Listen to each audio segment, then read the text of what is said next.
BGB ও বিএসএফের মধ্যে পতাকা বৈঠক শেষে ঠাকুরগাঁয় বারানিক বেউরঝাড়ি সীমান্ত হতে আটক সাবেক সেনা কর্মকর্তা আলিমুর রহমানকে ফেরত দিয়েছে ভারতীয় সীমান্তরক্ষী বাহিনী বিএসএফ।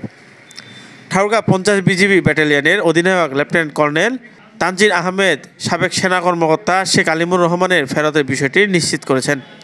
বুধবার সন্ধ্যা ৬:৩০টার সময় বাংলাদেশি নাগরিক মোহাম্মদ আলিমুর রহমানকে বিজিবি ও বিএসএফের মধ্যে পতাকা বৈঠকের মাধ্যমে ফেরত দেওয়া হয়।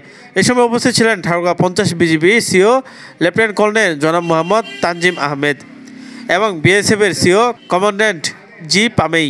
জানা গেছে, গতকাল সন্ধ্যায় উপজেলার আমজানখো ইউনিয়নের বেউঝাড়ি সীমান্তের ৩৮০ মেইন পিলার থেকে আনুমানিক ৩০০ গজ ভারতের অভ্যন্তরে অনুপ্রবেশ করলে বড়বিল্লা বিএসএফ ক্যাম্পের সদস্যরা সাবেক সেনা কর্মকর্তা মানসিক ভারসাম্যহীন বাংলাদেশি নাগরিক মোহাম্মদ আলিমুর রহমানকে ধরে নিয়ে যায়।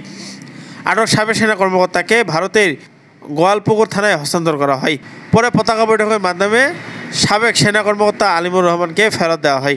বিএসএফের হাতে আটক সাবেক সেনা কর্মকর্তা শেখ আলিমুর রহমান খুলনা জেলার বাসিন্দা। তার বাবার নাম ডাক্তার রহমান।